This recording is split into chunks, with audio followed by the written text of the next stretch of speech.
Hello there, my name is Hallie Hobein, and today I'm going to be reviewing the book Brave New World by Aldous Huxley. This book is one of the most interesting books I've ever read, and for that reason, I'm giving it a 5 out of 5. Although I feel like I'm going to have to definitely justify this claim to many people. So I'll start with a quick synopsis of what the story is.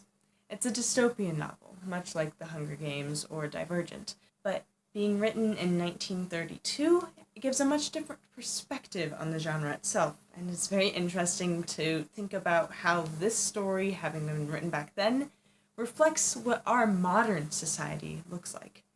And now a little bit about the actual story. In this dystopian novel, their society is perfect, and everybody is happy. Everyone is made inside of a test tube, and are made very specifically for what they are meant to do as a job, as a career when they're older, and are conditioned to also believe exactly what the government wants them to believe in order to perfectly do this job.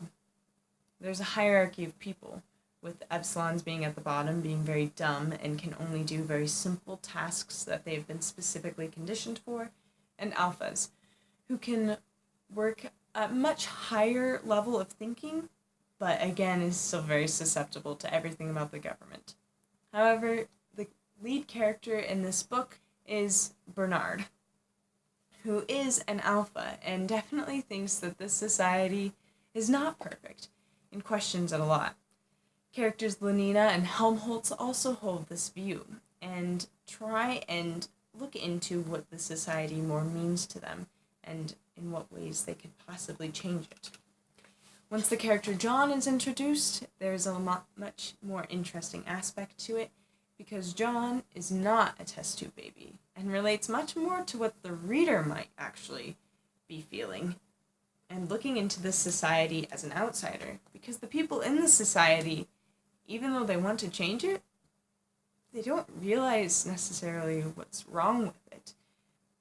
The entire book gives a very unsettling feel, and is a little bit hard to follow sometimes. The reason being that in the very first few chapters, the author just throws you right in. Aldous Huxley does not care that you have never been to this society. He's just assuming you have been, and you have to try and keep along as best as you can. The first few chapters might be a little bit hard to follow, and he does do some explaining, but there's a lot of thinking that has to be done on the reader's part. But once got past these few chapters, the reader can become very, very involved. To give you an idea of this throwing into that the reader's not used to, and to give you an unsettling feel that the main characters are not aware is actually occurring in their society, I'll be reading a short excerpt between characters Lenina and another character named Henry. "All the men are physico-chemically equal," said Henry sententiously. "Besides, even epsilons perform indispensable services." Even an epsilon. Lenina suddenly remembered an occasion when, as a little girl at school, she had woken up in the middle of the night and become aware for the first time of the whispering that had haunted all of her sleeps.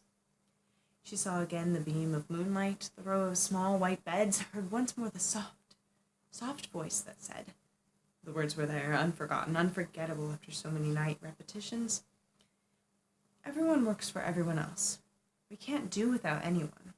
Even epsilons are useful. We can't do without epsilons. Everyone works for everyone else. We can't do without anyone else." Lenina remembered her first shock of fear and surprise, her speculations through half an wakeful hour, and then, under the influence of those endless repetitions, the gradual soothing of her mind. Soothing, the smoothing, the stealthy creeping of sleep. "I suppose epsilons don't really mind being epsilons," she said aloud. "Of course they don't. How can they? They don't know what it's like being anything else. We'd mind, of course, but then we've been differently conditioned. Besides, we start with a different heredity." "I'm glad I'm not an epsilon," said Lenina with conviction. "And if you were an epsilon," said Henry, "your conditioning would have made you no less thankful that you weren't a beta or an alpha." Hopefully that short section gave you an idea of what sort of unsettling feeling has been given throughout this whole novel, and just how quickly the author throws you into certain ideas and makes them feel as if maybe they are normal, but gets inside the heads, emotionally detached, of the characters who have been brainwashed. This book definitely holds a lot of dark themes, so I would not suggest this book to anyone who's looking for a lighter read. But I would definitely suggest this book to a person who likes dark themes. It talks a lot about consumerism, about over-medication, and about the repression of creativity. And if any of these interest you at all, I would highly, highly, highly recommend this book, because I think you will find it extremely interesting.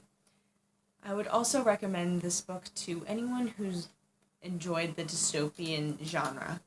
Even if it was The Hunger Games, this book will definitely spark your interest and hopefully give you a different perspective and maybe have you think a little bit more about what dystopian novels say about current societies. If you could enjoy this book just as much as I did, I know that you will be terribly happy with what this story has to offer.